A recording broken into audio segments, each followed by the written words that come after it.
Greetings, everybody. How's everybody out there doing? I started this series going over the 2023 admissions handbook for the SHSAT, and pretty much anything that could have gone wrong did go wrong.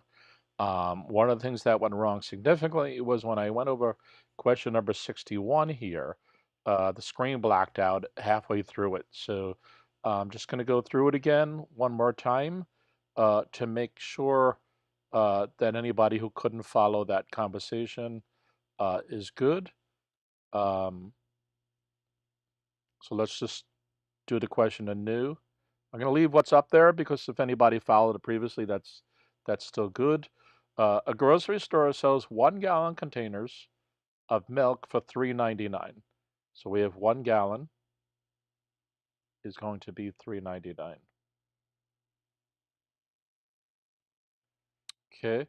The store also sells OJ in 6-packs of 5.5 fluid ounces for $1.79. So if we figure out how many ounces that is, basically we're going to have 5.5 times 6. We're going to get 33 ounces out of that. So that means that this was the milk, and the OJ is going to be 33 ounces for $1.79.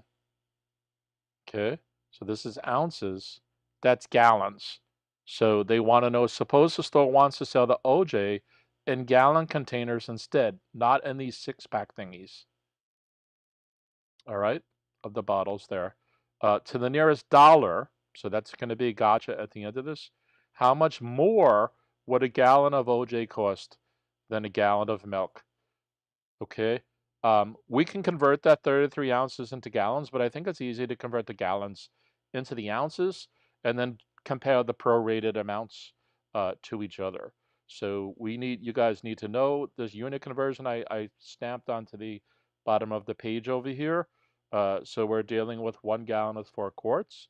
Then I'm going to convert quarts into pints, then pints into cups, and then finally into that. All right. So if we just thought that 1 gallon, okay, we need to get gallons into quarts. All right, so the unit conversion here is telling us 1 gallon is 4 quarts. So we're going to put the quarts on the top and the gallon at the bottom. Okay, and I'm putting my unit down as well as the counts.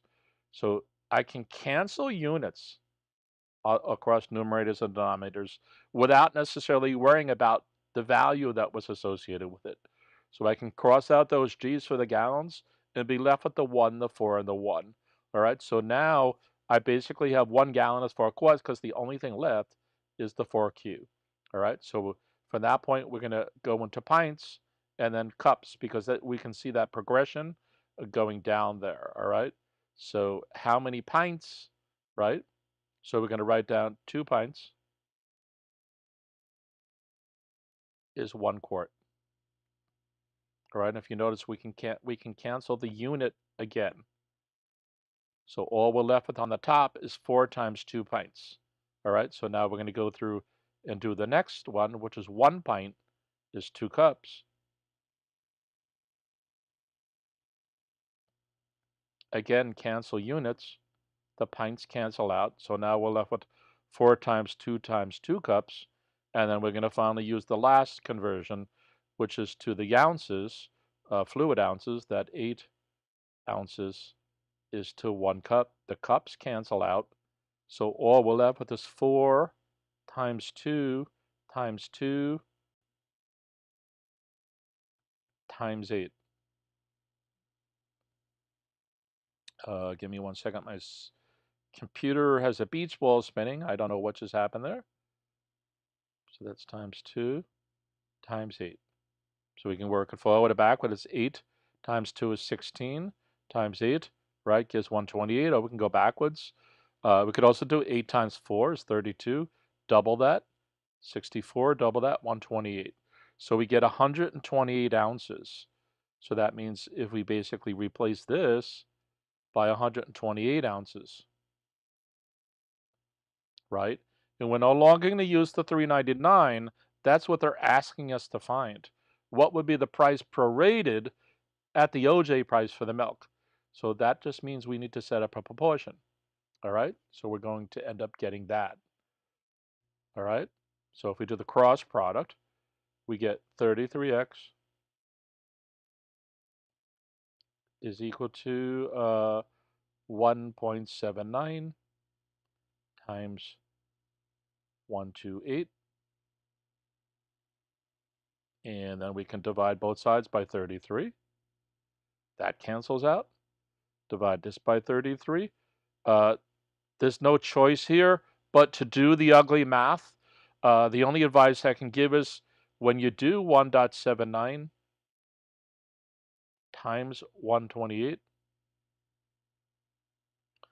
reverse that and do 128 times 1.79 as well, just to make sure you get the same answer on both of those. Okay, and then when you divide by 33, you will get the number that I have here, which is the 6.943 and some other decimal numbers there, which is in terms of dollars and cents, that'll just give us the 6.94. Okay, at that point, what we need to do is just subtract that from the 699. Sorry, the 6.94 minus the 3.99, which is the original price for the milk. We're going to subtract that and get the difference of 295. Okay, and that's our thing in dollars and cents, normal dollars and cents. We're not worrying about this, especially because the digit I have to here did not round that up. But then it asks us, what is the answer to the nearest dollar? All right, so that's just 3. All right, so that's the deal. You had to do unit conversion. You had to prorate the one unit price to the other unit price, and then just subtract it off and figure out what the difference was between the two of those different prices. All right, as if one was the other. All right. Actually, a few quick points before I leave as well. The first is that this table here is not provided to you. This is something you guys are supposed to know and have memorized already. The second point is that this multiplication, this 1.79 times 128, that is actually 229.12. So when you get to do the division by 33, that's the number you should be working with. Okay. The others I mentioned that it was easier to convert from the gallons instead of the ounces. But let's do it that way and see what we get. So, in other words, we're going to express the ounces in gallons. So we still have to do the conversion to the 128 to be able to do that. So if we did that, we would have 33 ounces is to 128 ounces. So that, at that point, would be in gallons, okay? Because it's 33 out of 128. That's to 179, okay? And then if we wanted the price to be prorated in the way we're trying to look for, this would be 1 gallon, okay? And then we're still looking for whatever that price is, so that's still X, okay? So if we do the cross product now, we get 33 over 128 times X equals 1.79. And to get X by itself, we're going to multiply each side by 128 over 33. This cancels, and that is also then being 128 over 33. And guess what? This right here is what we ended up with over there. So we end up back with the same expression. All right. And before we go, one last point, and it's kind of a big point, which is that if we try to solve this using a unit price, a unit conversion, let me change the color of this pen one more time. Let's